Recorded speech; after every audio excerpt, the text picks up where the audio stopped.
परिचय। जनन मूलभूत जैविक प्रक्रम है जिसमें सजीव अपने जैसे नए सजीव को जन्म देते हैं। प्रत्येक जीवित सजीव जनन का परिणाम है। जनन की ज्ञात बहुत सी विधियों को लैंगिक जनन और अलैंगिक जनन में वर्गीकृत किया गया है। लैंगिक जनन के लिए विपरीत लिंग के 2 लोगों की आवश्यकता होती है। लैंगिक जनन के दौरान मादा अंडे उत्पन्न करती है जो मेल द्वारा निर्गत शुक्राणु द्वारा निषेचित होते हैं। एक भ्रूण का निर्माण होता है जो वयस्क के रूप में विकसित होता है। सामान्यतः विकसित और जटिल सजीव ही इस विधि का प्रयोग करते हैं। अलैंगिक जनन के दौरान कोई बिना अपनी प्रजाति के किसी अन्य सजीव की सहायता के जनन कर सकता है। सामान्यतः अल्प विकसित कम जटिल सजीव इस विधि का प्रयोग करते हैं।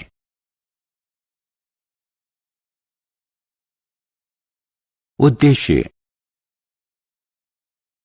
इस पाठ के अंत में आप निम्न करने में सक्षम हो जाएंगे।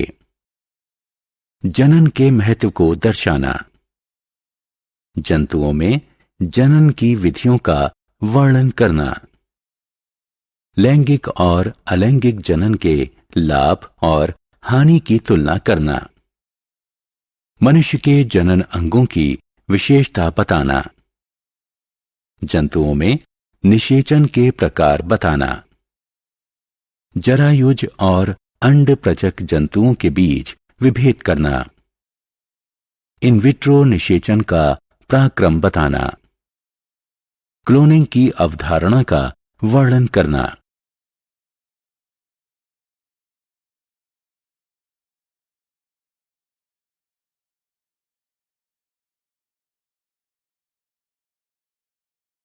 मानव जनन तंत्र। नर में जनन अंग या जननांग श्रोणि के भीतर और बाहर होते हैं। नर जननांग में होते हैं वृषण। यौनिक वयस्कता प्राप्त कर चुके किसी भी युवा में 2 वृषण होते हैं जिनमें लाखों सूक्ष्म शुक्राणु कोशिकाएं उत्पन्न और एकत्रित होती हैं। वृषण टेस्टोस्टेरोन सहित अन्य हार्मोन भी उत्पन्न करते हैं। टेस्टोस्टेरोन हार्मोन के कारण लड़कों में भारी आवाज, बड़ी मांसपेशियां और शरीर और त्वचा पर बाल उत्पन्न होते हैं। यह शुक्राणु के उत्पादन को भी उत्तेजित करता है। शुक्राणु नलिका। वृषण के बगल में अधिवृषण और शुक्रवाहिका होती है जो नर जननांग के शुक्राणु नालिका का निर्माण करती है। शुक्रवाहिका एक पेशीय नली होती है जो वृषण में ऊपर जाती है और शुक्राणु करने वाले तरल वीर्य का संचरण करती है। अधिवृषण कुंडलित नलियों प्रत्येक वृषण के लिए एक का जोड़ा होता है जो शुक्रवाहिका से जुड़ा होता है। वृषण कोश। वृषण और अधिवृषण श्रोणि के बाहर एक थैलीनुमा संरचना में लटके रहते हैं जिसे वृषण कोश कहते हैं। त्वचा की थैली वृषण के तापमानक को नियंत्रित करने में सहायक होती है जिन्हें शुक्राणु उत्पन्न करने के लिए शरीर के तापमान से कम तापमान चाहिए होता है। उचित तापमान बनाए रखने के लिए वृषण कोश का आकार बदलता रहता है। जब शरीर ठंडा होता है तो शरीर के ताप में बने रहने के लिए वृषण कोश सिकुड़कर कड़ा हो जाता है। जब शरीर गर्म होता है तो वृषण कोश अतिरिक्त ताप को बाहर निकालने के लिए बड़ा और लचीला हो जाता है। सहायक ग्रंथियां। सहायक ग्रंथियों में शुक्राशय और पुरस्थ ग्रंथियां होती हैं। यह तरल प्रदान करता है जिससे शुक्राणु नलिका के स्नेहन का काम करता है और शुक्राणु को पोषित करता है। मूत्र मार्ग। मूत्र मार्ग वह प्रणाली है जिसके माध्यम से वीर्य शिश्न के माध्यम से शरीर के बाहर जाता है। मूत्र मार्ग मूत्र तंत्र का भी भाग होता है, क्योंकि यही वो प्रणाली है जिससे मूत्र मूत्राशय से निकलकर शरीर से बाहर जाता है। शिश्न शिश्न स्खलन अंग है, जिससे वीर्य का स्खलन होता है।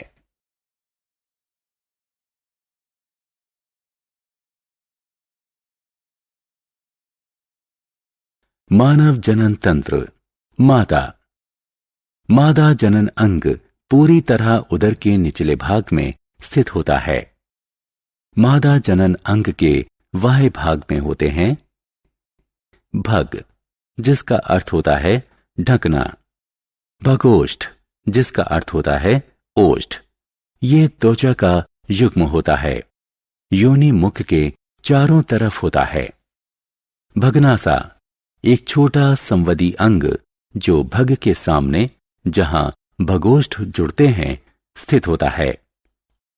एक मादा के अंतः जनन अंग हैं योनि, एक पेशीय खोखली नली जो योनि मुख से गर्भाशय तक जाती है। इसके कई प्रकार होते हैं। लैंगिक मैथुन, शिशु जन्म के समय उसके बाहर आने का मार्ग, गर्भाशय से मासिक स्राव का रक्त बाहर जाने का रास्ता। गर्भाशय ग्रीवा, यह योनि को गर्भाशय या बच्चादानी से जोड़ती है। गर्भाशय की दीवारें मोटी और मजबूत होती हैं। गर्भाशय ग्रीवा का मुख बहुत छोटा होता है।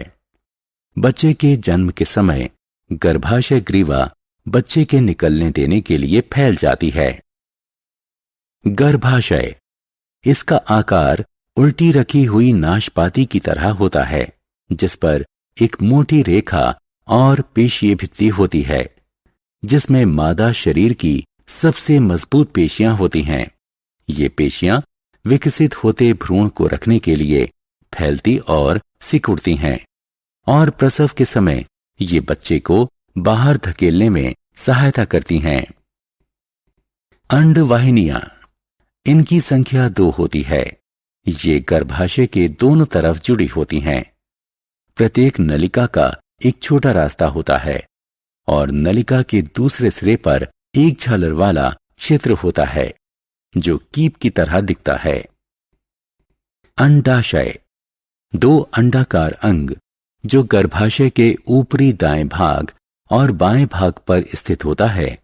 ये अंडों का उत्पादन, संग्रहण और अंडवाहिनियों में निस्तारण करते हैं। इस प्रक्रिया को अंडोत्सर्ग कहते हैं। मानव जनन निषेचन। निषेचन नए सजीव के उत्पत्ति के लिए होने वाला नर युग्मक और मादा युग्मक का मिश्रण है। जंतुओं में इस प्रक्रम में एक शुक्राणु एक अंडाणु से मिलकर एक युग्मनज बनाते हैं। निषेचन के प्रकार। कुछ जंतु प्रजातियों में यह प्रक्रम मादा के शरीर के भीतर ही होता है। इसे आंतरिक निषेचन कहते हैं। उदाहरण मनुष्य। कुछ जंतु प्रजातियों में यह प्रक्रम मादा शरीर के बाहर होता है। उसे बाह्य निषेचन कहते हैं। उदाहरण मछली और मेंढक। मानव जनन भ्रूण का विकास। निषेचन के परिणाम स्वरूप युग्मनज का निर्माण होता है। यह माता पिता की आनुवांशिक सूचनाओं का वहन करता है। यह एक कोशिक युग्मनज लगातार विभाजित होता है और एक भ्रूण के रूप में विकसित होता है। भ्रूण की विकसित अवस्था को गर्भ कहते हैं। मनुष्य में गर्भावस्था निषेचन के 8 हफ्ते बाद शुरू होती है, जब प्रमुख संरचनाएं और अंगों का निर्माण हो चुका होता है। जरायुज एवं अंड प्रजक जंतु। निषेचन के समान भ्रूण का विकास भी माता पिता के शरीर के बाहर या अंदर हो सकता है। इसी के अनुसार उन्हें जरायुज और अंड प्रजक के रूप में वर्गीकृत किया जाता है। जरायुज जंतु वो जंतु होते हैं जिनमें भ्रूण एक अंडे से नहीं बल्कि पूरी तरह से मां के भीतर विकसित होता है। जरायुज शिशु स्वतंत्र रूप से जीते हैं और उन्हें जन्म से ही बाहरी आहार की जरूरत होती है। लगभग सभी स्तनपाइयों, बहुत से सरीसृपों और कुछ मछलियों में जनन की यह विधि है। अंड प्रजक जंतु अंडे देते हैं। इसका अर्थ हुआ कि मां के भीतर भ्रूण का मामूली या कोई विकास नहीं होता है। यह कई जंतुओं, पक्षियों, उभयचरों, ज्यादातर कीटों, बहुत से सरीसृपों और मछलियों की जनन विधि है। नवजात शिशु का विकास। जन्म के बाद या अंडे से बाहर आने के बाद सभी जंतुओं का विकास एक समान नहीं होता। इसके अनुसार इसे प्रत्यक्ष और अप्रत्यक्ष विकास में वर्गीकृत किया जाता है। प्रत्यक्ष विकास। कुछ मामलों में नवजात शिशु क्रियाशील जनन अंगों के अतिरिक्त वयस्कों से तुलनात्मक रूप से थोड़े अलग होते हैं। इस तरह के विकास को प्रत्यक्ष विकास कहते हैं। इसमें कोई अविकसित अवस्था नहीं होती, कोई कायांतरण नहीं होता। हालांकि प्रत्यक्ष विकास का यह अर्थ कदापि नहीं है कि जन्म होने से वयस्क होने तक कोई परिवर्तन ही नहीं होता। मनुष्य इस तरह के विकास का ठेठ उदाहरण है। अप्रत्यक्ष विकास। कई मामलों में नवजात बच्चे अपने माता पिता की तरह नहीं होते। वयस्क होने के लिए उन्हें लंबी प्रक्रिया से गुजरना होता है। इनके विभिन्न चरणों का अनुक्रम कायांतरण कहलाता है। उभयचर और कुछ कीट इस प्रकार के विकास के ठेठ उदाहरण हैं। अलैंगिक जनन प्रकार। मुकुलन। यह सबसे प्राथमिक तरह के जंतुओं जैसे हाइड्रा के जनन की विधि है। इस विधि में नए जीव का जन्म जनक के शरीर से मुकुल के रूप में होता है, विकसित होता है और अंततः जनक से अलग होकर एक नया जीव बन जाता है। द्विखंडन। यह अलैंगिक जनन की एक अन्य विधि है जो एक कोशिक जीवों जैसे अमीबा, पैरामीशियम इत्यादि में पाई जाती है। इसमें जनक या सजीव की कोशिका के केंद्रक के दो भागों में विभाजन से जनन क्रिया प्रारंभ होती है। इसके बाद कोशिका द्रव्य का विभाजन होता है। परिणाम स्वरूप दो संतति कोशिका या सजीव का निर्माण होता है। इन मुख्य विधियों के अतिरिक्त जंतु कुछ अन्य विधियों से भी जनन करते हैं, जैसे पुनरुत्पादन विधि, बहुखंडन विधि इत्यादि।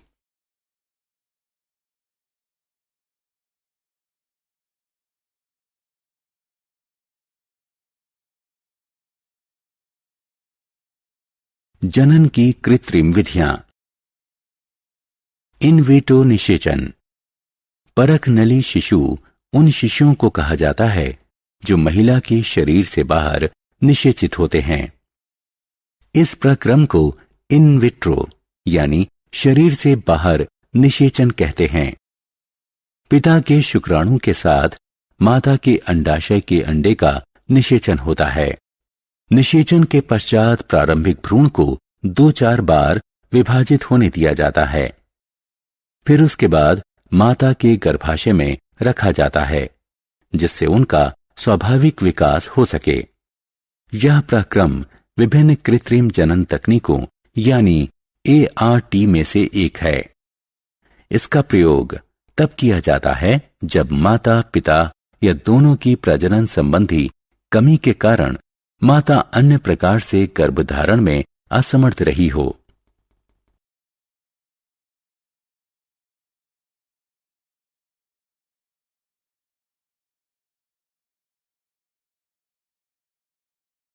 क्लोनिंग। किसी जनक की एक कोशिका से आनुवांशिक रूप से समान संपूर्ण जीव को कृत्रिम रूप से उत्पन्न करने की प्रक्रिया क्लोनिंग कहलाती है। इसका अर्थ है कि क्लोन से तैयार जीव अपने जनक से हर रूप में बिल्कुल समान होता है। क्लोनिंग प्रकृति में अक्सर होती है। कुछ जीवों में अलैंगिक जनन और एक निषेचित अंडे से जुड़वां का विकास क्लोनिंग का उदाहरण है। जीव विज्ञान के विकास के साथ अब क्लोनिंग की प्रक्रिया को कृत्रिम रूप से संभव किया जा सकता है। किसी भ्रूण कोशिका से डीएनए नाभिक निकाल लिया जाता है और अनिषेचित अंडे में आरोपित कर दिया जाता है। उसमें स्थित नाभिक पहले ही निकाल दिया जाता है। निषेचन की प्रक्रिया को बिजली के झटके या रासायनिक उपचार विधि से उत्तेजित किया जाता है। इस कृत्रिम प्रेरित योग विधि से उत्पन्न कोशिका का ग्रहणकर्ता माता में आरोपित कर दिया जाता है। क्लोनिंग द्वारा विकसित जीव आनुवंशिक रूप से बिल्कुल अपने जनक के मूल कोशिका की आनुवंशिक संरचना के समान होता है। डॉली के बाद से गैर भ्रूण कोशिका से भी क्लोन तैयार करना संभव हो गया है।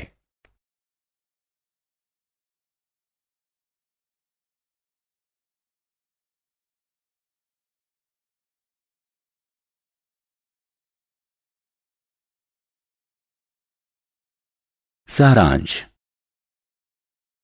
आइए हमने जो कुछ सीखा है उसे संक्षेप में दोहराएं। जनन वह जैविक प्रक्रिया है जिससे जीव अपनी संतति को आगे बढ़ाते हैं। जंतुओं के जनन की दो विधियां हैं, लैंगिक जनन और अलैंगिक जनन। दोनों प्रकार के जनन के अपने अपने हानि लाभ हैं। मनुष्य लैंगिक जनन करता है। नर शुक्राणु उत्पन्न करता है और मादा अंडाणु उत्पन्न करती है। निषेचन लैंगिक जनन में नर और मादा युग्मक का योग है। निषेचन दो प्रकार का होता है, आंतरिक और बाह्य। युग्मनज निषेचन का आखिरी उत्पाद होता है। यह भ्रूण में विकसित होता है। विकसित अवस्था में जब अंग विकसित हो जाते हैं तो इसे गर्भ कहते हैं।